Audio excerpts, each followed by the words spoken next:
नमस्कार. आजच्या व्हिडिओमध्ये मी तुम्हाला संकष्टीला चंद्रदर्शन का करावं आणि विनायक चतुर्थीला चंद्रदर्शन का करू नये यामागे शास्त्र आणि श्रद्धा काय सांगतं याबद्दलची संपूर्ण माहिती सांगणार आहे. पण त्याआधी तुम्ही चॅनलवरती नवीन असाल तर चॅनलला लाईक करा आणि सबस्क्राईब देखील करा. कमेंटमध्ये श्री स्वामी समर्थ किंवा गणपती बाप्पा मोरया लिहायला विसरू नका. संकष्ट चतुर्थी हा श्री गणेशाच्या भक्तांसाठी अतिशय खास दिवस आहे. या दिवशी श्री गणेशाची पूजा, उपवास आणि रात्री चंद्रदर्शन याला विशेष महत्त्व आहे. पण तुम्हाला माहिती आहे का संकष्टीला चंद्रदर्शन का करावं? तर संकष्ट चतुर्थी दर महिन्याच्या कृष्ण पक्षातील चतुर्थीला साजरी होते. या दिवशी भक्त सकाळी श्री गणेशाची पूजा करतात, उपवास ठेवतात आणि रात्री चंद्रदर्शनानंतरच उपवास सोडतात. विशेषतः माघ महिन्यातील संकष्टीला माघी संकष्टी म्हणून मोठं महत्त्व आहे. पण चंद्रदर्शनाशिवाय ह्या व्रताच्या विधी पूर्ण होत नाही. यामागे आहे एक पौराणिक कथा आणि शास्त्रीय आधार सुद्धा. पुराणानुसार एकदा चंद्रदेवाने गणपतीची टिंगल केली. यामुळे गणपतीने चंद्राला शाप दिला की जो कोणी चंद्राकडे पाहिल त्याच्यावर खोटा आरोप लागेल. नंतर चंद्रदेवाने गणपतीची माफी मागितली.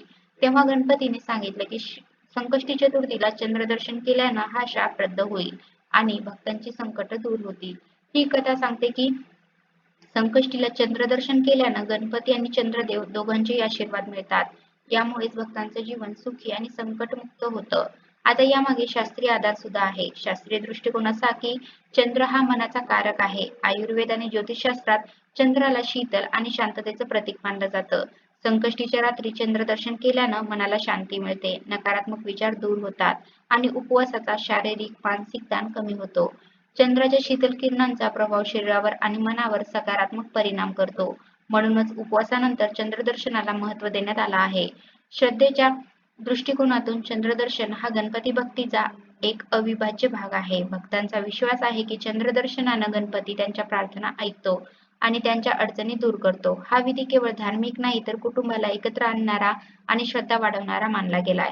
आता संकष्ट चतुर्थीला चंद्रदर्शन कसं करावं? तर संकष्टीच्या रात्री चंद्रोदयाच्या वेळी आकाशात चंद्राकडे पाहावं, चंद्राला अर्घ्य द्यावं, पाणी किंवा दूध अर्पण करावं, गणपती आणि चंद्रदेवाला नमस्कार करून प्रार्थना करावी. त्यानंतर उपवास सोडावा आणि प्रसाद ग्रहण करावा. पण चुकूनही चंद्रदर्शनापूर्वी उपवास सोडू नये. कारण यामुळे व्रताचं पूर्ण फळ मिळत नाही असं म्हटलं जातं. आता संकष्टी चतुर्थीला चंद्रदर्शन हे शास्त्र आणि श्रद्धेचा सुंदर संगम मानला गेला आहे. केवळ धार्मिक विधी नाही तर आपल्या मनाला शांती आणि जीवनाला सकारात्मकता देणारा सोहळा मानला जातो. आता महत्त्वाची गोष्ट म्हणजे विनायक चतुर्थी हा गणपती भक्तांसाठी विशेष दिवस असला तरी आपण असं ऐकलं असेल की या दिवशी चंद्रदर्शन करू नये. पण का बरं असं सांगितलं जातं? यामागील धार्मिक आणि पौराणिक कारण काय आहे बघूया. विनायक चतुर्थी हा प्रत्येक मराठी महिन्याच्या शुक्ल पक्षातील चतुर्थीला साजरा केला जाणारा सण आहे. या दिवशी गणपतीची पूजा, व्रत आणि उपवास केलं जातं. गणपती बाप्पा हे विघ्नहर्ता आहे आणि या व्रतानं भक्तांच्या जीवनातील अडथळे दूर होतात. पण या दिवशी चंद्रदर्शन टाळण्याचा विशेष नियम आहे. धार्मिक मान्यतेनुसार विनायक चतुर्थीच्या दिवशी चंद्र पाहिल्यास व्यक्तीवर खोटे आरोप होऊ शकतात, ज्यामुळे बदनामी होते, मानसिक अशांती मिळते. मनाच्या मनात अस्वस्थता आणि तणाव वाढू शकतो. शिवाय चतुर्थीच्या व्रताचा पूर्ण फायदाही मिळत नाही. कारण चंद्रदर्शनानं व्रत भंग होऊ शकतं. उदाहरण सांगायचं झालं तर महाभारतात श्रीकृष्णावर समंतक मणी चोरण्याचा खोटा आरोप झाला. कारण त्यांनी चतुर्थीला चंद्र पाहिला होता. आता चंद्रदर्शन टाळण्यासाठी काय करावं किंवा चुकून विनायक चतुर्थीला चंद्र पाहिला गेला तर काय करावं? तर अशा वेळी घाबरू नये. गणपती मंत्राचा जप करावा. यावेळी ओम गण गणपतये नमः हा मंत्र 108 वेळा तरी जपावा. श्री गणेशाला मनोभावे प्रार्थना करावी आणि चुकून झालेल्या चुकीची माफी मागावी. श्रीकृष्ण आणि सेमंतक मणीची कथा वाचावी आणि ऐकावी सुद्धा. कारण ही कथा चंद्रदर्शनाचा दोष कमी करते असं म्हणतात. तर दुसऱ्या दिवशी गरजूंना गूळ, तांदूळ किंवा गहू दान करावे. गणपतीला मोदक किंवा लाडू अर्पण करून विशेष पूजा करावी.